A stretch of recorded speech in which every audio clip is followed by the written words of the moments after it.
අපි අවුරුදු 50කට වැඩි කාලේ කරපු කුඹුරු ඉඩම් ඔක්කොම රජය අරගෙන ප්‍රයිවට් කම්පැනි වලට දීලා අපිව පාරට දාලා තියෙන්නේ.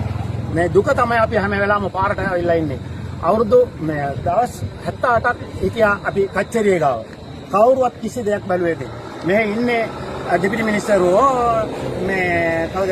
මේ රොෂාන් කිසි දෙයක් අපි බැලුවේ නැහැ. දවසක්වත් අපිට කිසි උදව්වක් කරන්නවත් ආවේ නැහැ.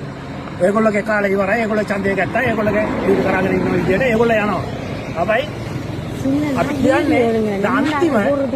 අයියම ආයතන හරි අපේ අපිට පොඩ්ඩක්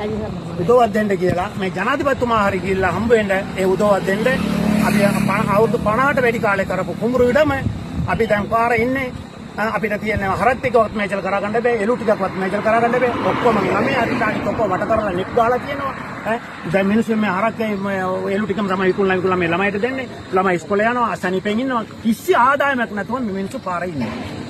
දැන් කරුණා කරලා ජනාධිපතිතුමාට මම එකක් කියනවා ජනාධිපතිතුමා කියන දවසක් ඇවිල්ලා බලන්න මේ යාපනය යනවා මෙට්ටිකොල යනවා හැමතැනම යනවා මේ ප්‍රශ්න වල බලන්න යනවා අපිට හරි සන්තෝෂයි අපි අදත් විශ්වාසයෙන් ඉන්නේ ජනාධිපතිතුමා ගැන එදාත් විශ්වාසයෙන් තමයි අපි ජනාධිපතිව පත් කරේ ජනාධිපතිතුමා කරන්නේ ඔක්කොම අපි පිළිගන්නවා හරි සන්තෝෂයෙන් ඉන්නවා අයි අපිව බලන්න ඉන්නේ නැතුව ඉන්නේ අපි මෙච්චර දවස් ගානක් අවුරුදු 2023 ඉඳලා අපි පාරේ ඒ නිසා කරුණා කරලා ජනාධිපතිතුමා දවසක් අපි අවිලා බලන්න අපි හරි සන්තෝෂ වෙනවා අපි බලලා අපේ කුඹුරු ඉඩම බලන්න මේක කුඹුරද කලාවද කියලා බලන්න වැව හතරක් තියෙනවා මේක මම හිතනවා ජනාධිපතිතුමාට දන්නේ නැහැ අපි ගැන දන්නේ නැහැ කුඹුරු ගැන දන්නේ නැහැ ඒගොල්ලෝ මේ පොඩි මිනිස්සුන්ට කොහෙද කියලා එතකොට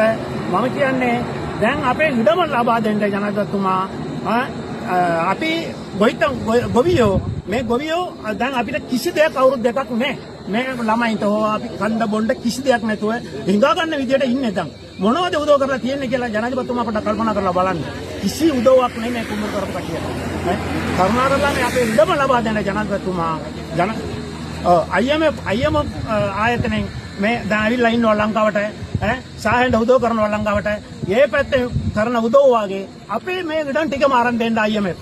ආයතනයෙන් අපි ජනාධිපතිතුමා ගාවට අරගෙන යන්න ජනාධිපතිතුමාත් එක්කම ඉඳලා කතා කරන්න අපි හරි ආසාවෙන් ඉන්නවා අපේ ඩොකියුමන්ට්ස් ඔක්කොම ජනාධිපතිතුමාට පෙන්නන්න අපි ආසාවෙන් ඉන්නවා අපි දවසක් ආව ජනාධිපතිතුමා කිනියාවේ මීටිමට ආවා මේ වෙලාව අපි ලොකු ෆයිල් එකක් හදලා දුන්නා සුමානය කියන ෆයිල් එක හදන්න